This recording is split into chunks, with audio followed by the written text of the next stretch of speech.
اما بعد فاعوذ باللہ من الشیطان الرجیم بسم اللہ الرحمن الرحیم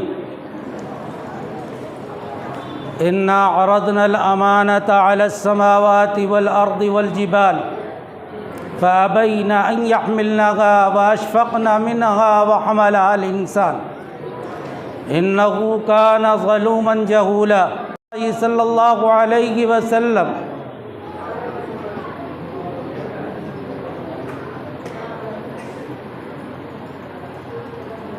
خیرکم من تعلم القرآن وعلمہ، وقال في مكان آخر اذا قرأ القرآن فاستظهره فأحل حلاله وحرم حرامه الى آخر الحدیث۔ عزیز دوستو بزرگو، اللہ جل جلالہ عم نوالہ نے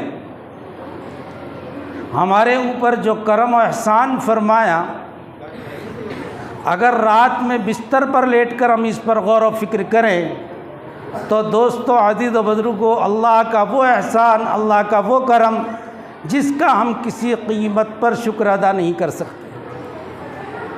سب سے پہلی چیز دوستو، اللہ نے ہمیں وہ نبی عطا فرمائے جن کو اللہ تبارک و تعالیٰ نے حبیب کا خطاب عطا فرمایا۔ اللہ تبارک و تعالیٰ نے کائنات کا وجود جس کی وجہ سے بخشا، اللہ تبارک و تعالیٰ نے جس کو خاتم النبیین بنایا، اللہ تبارک و تعالیٰ نے جس کے لیے اپنے خصوصی کلام کے لیے جس کو اللہ تبارک و تعالیٰ نے تیار فرمایا۔ مختصر بات یہ ہے کہ یہ کلام اللہ شریف ایسا کلام ہے، عزیز دوستو بزرگو، خود اللہ جل جلالہ عم نوالہ ارشاد فرماتے ہیں لو انزلنا هذا القرآن على جبل لرأيته خاشعا متصدعا من خشیۃ اللہ، اگر یہ قرآن پہاڑوں پر اتارا جاتا تو پہاڑ خشیت کی وجہ سے ریزہ ریزہ ہو جاتے۔ اتنا تجلی والا کلام ہے۔ اللہ تبارک و تعالیٰ نے محمد الرسول اللہ صلی اللہ علیہ وسلم کو اس کے لیے اہتمام کے ساتھ تیار فرمایا تھا۔ حضرت مولانا ادریس صاحب کاندھلوی رحمۃ اللہ علیہ سیرت مصطفیٰ میں لکھتے ہیں کہ کلام اللہ شریف کے نزول سے پہلے نبی کریم صلی اللہ علیہ وسلم کے دل کا جو آپریشن، سینے کا جو آپریشن کیا گیا وہ 3 مرتبہ کیا گیا اور تجلیات سے بھرا گیا تاکہ کلام اللہ کی تجلی کو برداشت کر سکے۔ لیکن آقا مدنی رسول عربی محمد الرسول اللہ صلی اللہ علیہ وسلم پر جب کلام اللہ شریف نازل کیا گیا تو نبی کریم صلی اللہ علیہ وسلم کی ہڈیوں نے ماس چھوڑ دیا تھا۔ مکے کی 48 سے 53 ڈگری ٹیمپریچر سیلسیس کی باوجود محمد الرسول اللہ صلی اللہ علیہ وسلم کی اس تجلی کی وجہ سے کپکپاہٹ جاری ہو گئی تھی اور آپ ہانپتے کانپتے اپنے گھر تشریف لائے اور حضرت خدیجۃ الکبریٰ رضی اللہ تعالی عنہا سے فرمایا واللہ خشیت علی نفسی یا خدیجہ، اے خدیجہ آج مجھے اس بات کا ڈر ہے کہ میں مروں گا، بچوں گا نہیں، میری حالت بڑی خراب ہے، ہاں زملونی زملونی، چادر اڑا دے۔ حضرت خدیجۃ الکبریٰ رضی اللہ تعالیٰ عنہا کو بھی اللہ جل جلالہ منوالہ نے محمد الرسول اللہ صلی اللہ علیہ وسلم کو ایسی عقل مند بیوی مرحمت فرما کر ایسی ہمت افزائی اور ایسی ڈھارس مندائی فرمایا واللہ لا یضیعک اللہ انک لتصل الرحمہ وتحمل الکل وتکسب المعدوم وتعین علی نوائب الحق۔ اے اللہ کے رسول، اللہ آپ کو ضائع نہیں فرمائیں گے۔ جو آدمی 4 کام کرتا ہے اللہ اسے کبھی جو ہے تباہ برباد نہیں کرتے، ضائع نہیں فرماتے۔ غریبوں کی مدد فرماتا ہے، بے کسوں کا سہارا، بے کسوں کی داد رسی کرتا ہے، بے سہاراؤں کو سہارا دیتا ہے، زمینی فتنوں میں اور آسمانی بلاؤں میں لوگوں کا معاون ثابت ہوتا ہے۔ جو یہ کام کرتا ہے اللہ اسے کبھی ضائع نہیں فرماتے۔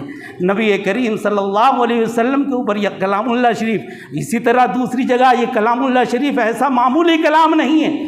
اللہ تبارک و تعالیٰ نے آج جو ہمیں یہ پھول 4 بچوں کی شکل میں ہمیں عطا فرمائے ہیں، دوستو عزیز و بزرگو، یہ جو ہے اپنے ماں باپوں کے لیے تو ہیں ہی، کہ اپنے ماں باپوں کے سر پر تاج بندھوائیں گے، اور ایسا تاج ہوگا کہ دنیا دیکھ کر انہیں رشک کرے گی اور معلوم کرے گی کہ یہ کون ہیں، کہا جائے گا کہ یہ حفاظ کرام کے باپ ہیں۔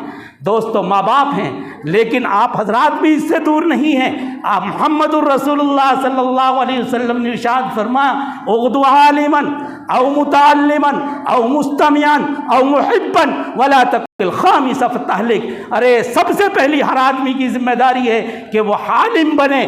نمبر 2، اگر کسی وجہ سے وہ عالم نہیں بن سکتا تو دوستو عزیز بزرگوں، پھر فرمایا نبی کریم صلی اللہ علیہ وسلم نے، وہ علم سیکھنے والا بنے۔ اور اگر علم سیکھنے کی بھی اسے فرصت نہیں ہے، وہ مکتب اور مدرسے میں نہیں جان سکتا، روزانہ کی مسجد کی تعلیم میں نہیں جڑ سکتا، تو کم سے کم ہفتہ واری اور ماہواری علماء کی مجالس میں ان کے کلام حسنہ سن کر فیضیاب ہوئے۔ یہ تیسرے نمبر کی بات ہے۔ اور چوتھے نمبر کی بات، اگر آپ ایسے علاقے میں ہیں جہاں علماء بھی نایاب ہیں، جہاں مدرسے بھی نہیں ہیں، آپ قرآن نہیں سیکھ سکتے، پڑھ نہیں سکتے، تو چوتھی بات یہ ہے کہ ان سے محبت کرنے والے بنو۔ اور اگر محبت کرنے والے تم نہیں بنے، پانچویں بنے تو ولا تکن الخامس فتہلک، یہ تمہیں برباد کر دے گا۔ اس کی تشریح جو علماء نے لکھی ہے، میں اس کی تشریح میں نہیں جانا چاہتا۔ دوستو عزیز بزرگوں، آج ہماری خوش قسمتی ہے کہ آج ہمارے پاس اس نورانی مجلس کی میں شرکت کے لیے آقا مدنی رسول عربی محمد الرسول اللہ صلی اللہ علیہ وسلم کے میرے دوست و نواسے حضرت مولانا سید محمود اسد مدنی ہمارے بیچ میں تشریف فرمائے۔ مثل مشہور ہے پیاسا کنویں کے پاس جاتا ہے، مثل مشہور ہے پیاسا کنویں کے پاس جاتا ہے، خدا جب مہربان ہوتا ہے کنواں خود کھنچ کے آتا ہے۔ اے گڑگاؤں والوں، بڑے خوش قسمت ہو آپ حضرات کہ آپ کی خدمت میں حضرت مولانا تشریف لائے ہیں۔ یہ اللہ تبارک و تعالیٰ بعض حضرات کی زیارت سے اللہ تبارک و تعالیٰ مغفرت فرما دیتے ہیں۔ اللہ حضرت کی آمد کو ہمارے لیے خیر کی، ترقی کی اور کامیابی و کامرانی اور حوصلے کا ذریعہ فرمائیں۔ وآخر دعوانا ان الحمد للہ رب العالمین۔